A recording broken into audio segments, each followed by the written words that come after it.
है ना तो कुछ करना पड़ेगा ना यार।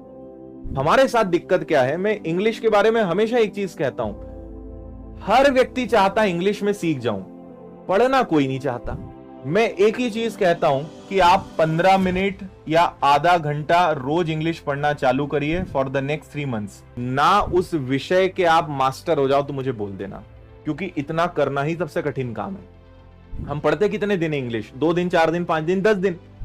हमारे अंदर धैर्य नहीं है ना, हमारे अंदर वो है ही नहीं कि हम उसको लंबा खींच सकें। तो आप ना थोड़े दिन करते हो, गिव अप कर देते हो, छोड़ देते हो और क्या बोलते हो, मुझसे नहीं हो पाएगा यार। इंग्लिश नहीं आती है, जीएस नहीं आता है, साइंस नहीं आता है, सीखो ना। मैं आपको सिर्फ इतना सा मंत्र दे रहा हूं कि आप 15 मिनट, जो विषय आपका बिल्कुल पढ़ने का मन ना करे, 15 मिनट आधा घंटा पढ़ना चालू करो। 3 महीने तक सिलेक्शन लेने लायक नंबर आ ही जाएंगे। और पढ़ना तो पड़ेगा। एक तरीका है, मत पढ़ो, पेपर देने जाओ, एग्जाम को बिगाड़ के आओ, उस अच्छे मौके को बिगाड़ के आओ, 2-4 एग्जाम देने के बाद फिर वापस आओ और फिर इनको पढ़ो। अक्सर लोग यही करते हैं, जो मन करता है वो पढ़ते हैं, जो मन नहीं करता वो पढ़ते नहीं। पेपर में बहुत बुरे तरीके से फेल होते हैं, दिल टूटता है, समझ में आता है कि यार ये विषय ना पढ़ना पड़ेगा, इसके कारण एग्जाम नहीं निकल पा रहा, फिर वो पढ़ना चालू करता है। मैं तो पहले दिन से ही बोल रहा हूं ना कि पढ़ के जाओ, वही रोकेगा तुम्हें, वही मरवाएगा पेपर में। इसलिए पहले दिन से ही पढ़ के जाओ। कोई भी विषय कठिन नहीं है। आप एक धैर्य के साथ, एक कंसिस्टेंसी के साथ, एक निरंतरता के साथ अगर 2 से 3 महीने किसी विषय को पकड़ लें, बनेगा ही बनेगा। और हमारे देश में आप ये समझिए कि ये जो कॉम्पिटिटिव एग्जाम्स का सिलेबस है, ये वो सिलेबस है जो आपने किसी ने भी स्कूल में नहीं पढ़ा। सबके लिए नया सिलेबस है ये। स्कूल में आपने जो पढ़ा उसका यहां कोई फायदा नहीं मिलता और किसी को नहीं मिल रहा है। सबके लिए नया है। मतलब ये वो लड़ाई है जहां सब वो लोग हैं, सारे वो सैनिक हैं जिनमें किसी को भी हथियार चलाना नहीं आता।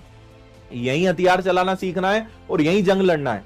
तो जो आपके साथ हो रहा है वो सबके साथ हो रहा है। मैं फिर अपनी बात रिपीट करूंगा कि जो समस्या सामने है वो सबके लिए है। कुछ लोग रोते हैं, कुछ लोग उस पर काम करते हैं। जो काम करता है वो सफल होता है, जो रोता है वो असफल होता है। इसलिए सिलेक्शन लेना है, सीखना तो पड़ेगा। इसलिए भाई कुछ नहीं है, इंग्लिश पे काम करो, वोकेबलरी याद करो, इंग्लिश रीडिंग चालू करो, इंग्लिश पढ़ना चालू करो, उनका मतलब निकालने की कोशिश करो। कोई नया वर्ड मिलता है उसको याद रखो। मैं जब पढ़ता था, मेरी एक इंग्लिश की कॉपी थी, जब भी मुझे कहीं भी कोई नया वर्ड मिलता था मैं नोट कर लेता था कि भाई फलाना शब्द और इसका मतलब ये। हर हफ्ते में रिवीजन करता था। हर हफ्ते में अपने दोस्त को वो कॉपी दे देता था कि भाई ये कॉपी रख और मुझसे पूछ इसमें से।